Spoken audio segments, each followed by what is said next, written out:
बंधुओं, अपने आप को जाने इसी जन्म में। इस संदर्भ में जो समझने वाली बातें हैं, तो सबसे पहले मैं अपने दर्शक और शुभचिंतकों को, चूंकि नवरात्र चल रहा है और इस नवरात्र के अवसर पर मां शक्ति हर गांव, शहर, मोहल्ला और पूरे देश में विराजमान हैं। उनकी पूजा अर्चना और उनके आशीर्वाद का बारिश हो रहा है। तो देश के तमाम लोगों से जो मां में श्रद्धा रखते हैं, विश्वास रखते हैं, उन लोगों को नवरात्र का बहुत बहुत शुभकामनाएं।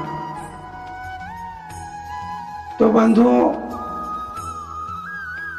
समझने वाली बात यह है कि वर्तमान समय जब लोग पाखंड पर उतर आते हैं, चोरी पर उतर आते हैं, गलत कार्यों की ओर उनका आचरण हो जाता है, तो यह घोर कलयुग का पहचान है। इसी क्रम में जब लोग, जो कहावत है चोरी और सीना जोरी, तो कलयुग में चोरी है, सीना जोरी नहीं है।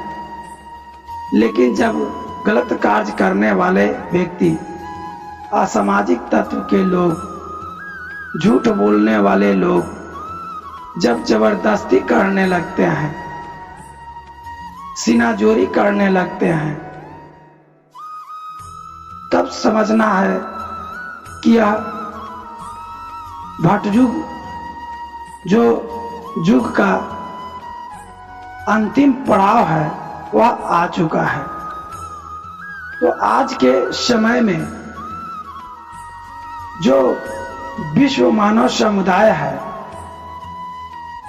वह भटयुग में चल रहा है,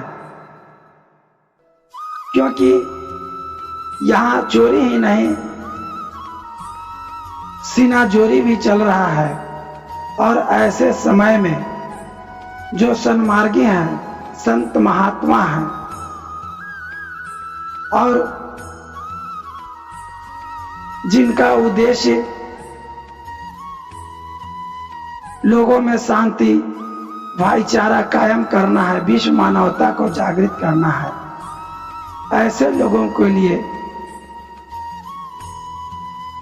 बहुत ही चुनौती भरा समय चल रहा है। तो लोगों से मेरा यही कहना है कि आज के समय में जो व्यक्ति, जो सज्जन अपने एक कदम भी सन्मार्ग की ओर बढ़ाने का प्रयास करते हैं, जन कल्याण की ओर बढ़ाने का प्रयास करते हैं, लोगों के दुखों का कम करने का प्रयास करते हैं, वह व्यक्ति वर्तमान समय में बहुत बड़ा संत, महात्मा और सिद्ध पुरुष हो सकता है। क्योंकि 100 में 99 लोगों का आचरण समय के अनुसार विशुद्ध न होकर के विकृत हो गया है। आप अपने समाज के अंदर देख सकते हैं कि शिक्षक अपने छात्रों को समझाते हैं, उपदेश देते हैं, झूठ नहीं बोलना चाहिए, लोगों से अच्छा व्यवहार करना चाहिए। और आप यही भी देख सकते हैं कि उसी विद्यालय के वही मास्टर और प्रबंधन बच्चों का अनाज बाजार में ले जाकर के बेच रहा है। बच्चों के स्कॉलरशिप में घोटाला हो रहा है। आप सरकारी कार्यालयों में जा सकते हैं, देख सकते हैं, आपको छोटी से छोटी कार्य क्यों न हो, बिना सिफारिश और बिना ऑफिस का 10 चक्कर लगाए हुए आपका काम नहीं बनता है। जो काम मात्र एक मुलाकात से और आवेदन देने से हो सकता है, उस कार्य के लिए दर्जनों बार ऑफिस का बाबू लोग चक्कर लगवाते हैं। और नजराना वाली जो बात होती है तो उसमें बड़े ही इत्मीनान से कहते हैं, पता कर लीजिए, या तो हम लोगों का सेवा जो है फिक्स है, सब लोग जानते हैं कि इतना मेरा बनता है। तो यह जो चोरी और सीना चोरी वाली जो समय जो चल रहा है, बंधुओं, इस पर विचार करने की जरूरत है, मंथन करने की जरूरत है। और दूसरी तरफ जो हमारा जीवन है, जिसके बारे में दार्शनिकों ने बतलाया, संत महात्मा गुरु और सदगुरुओं ने बतलाया, इस चीज को जानना भी इसी जीवन में बहुत जरूरी है। तो एक हमारा जीवन और दूसरे तरफ हमारे इस जीवन में जो इस जीवन के सुख दुख को महसूस करने का वजह है, जो हमारे अंदर शरीर के अंदर परमात्मा रूपी चेतना है, उसके बारे में मंथन करना, समझना और जानना भी बहुत जरूरी है। तो बंधुओं, यह जो जीवन एक शुभ अवसर परमात्मा के असीम कृपा और आशीर्वाद के फल स्वरूप प्राप्त हुआ है, इसे व्यर्थ न जाने दें। अपने आप को जाने, हम कौन हैं और इस जीवन के बाद हमारे साथ क्या होना है। शास्त्रों में, पुराणों में सभी धर्म के जितने भी प्रवर्तक हुए हैं, उन्होंने जीवन और जीवात्मा की बातों को माना है। तो नष्ट होने वाला नाश्वर हमारा शरीर है और जो अमर है, अविनाशी है, वह हमारा श्वास है, प्राण है। हमारे शरीर में श्वास रूपी प्राण, जिसे हम देख नहीं सकते, सिर्फ महसूस कर सकते हैं। जिस तरह से स्वर और व्यंजनों को मिलने से शब्द और वाक्य बनता है, उसका अर्थ और मायने समझ में आता है, उसी तरह से व्यंजन है और व्यंजन में समाया हुआ स्वर दिखाई नहीं पड़ता है। इसी तरह से हमारे यह शरीर रूपी घर में निवास करने वाला वह परमेश्वर का आशीर्वाद श्वास रूपी परमात्मा विराजमान है, जो दिखाई नहीं पड़ते हैं पर महसूस जरूर होता है। चूंकि हम हैं, जीवित हैं, इस क्षण में हैं, इसलिए यह साबित होता है कि हमारा अस्तित्व है। आज के भाग दौड़ के जीवन में लोग अपने आप को भूल गए हैं।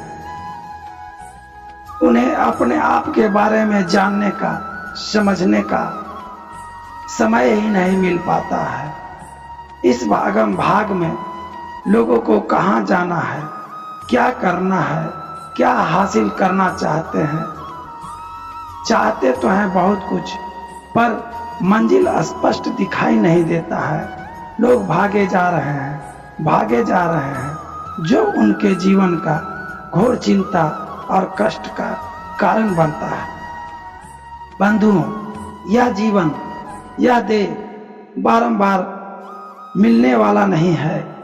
अभी जो मिला हुआ है, अभी जो हम इस जीवन में हैं, जिसके कारण यह संसार को देख रहे हैं, अपने भाई बंधु और कुटुंबियों के बीच में अपनी बातों को आदान प्रदान कर रहे हैं, दोस्ती और दुश्मनी का खेल खेल रहे हैं, इस पर मंथन और विचार करने की आवश्यकता है। क्योंकि यह जीवन जो प्राण है, नश्वर है, जिसका नाश नहीं होता है, यह अतृप्त है और सदियों सदियों से भटक रहा है। तभी तो हम जीव शरीर धारण करते हैं। यह प्रक्रिया तब तक चलता रहता है, अनंत कालों तक चलता रहता है, जब तक कि हम उस परम सत्य का हिस्सा नहीं बन जाते हैं, उस परम सत्य को जान नहीं लेते हैं, उस परम सत्य में सम्माहित नहीं होते हैं, अपने आप को तल्लीन नहीं करने लेते हैं। तो यह परमात्मा ब्रह्म जो प्रकृति स्वरूप में विराजमान है, कण कण में विराजमान है, इस चीज को महसूस करने की जरूरत है।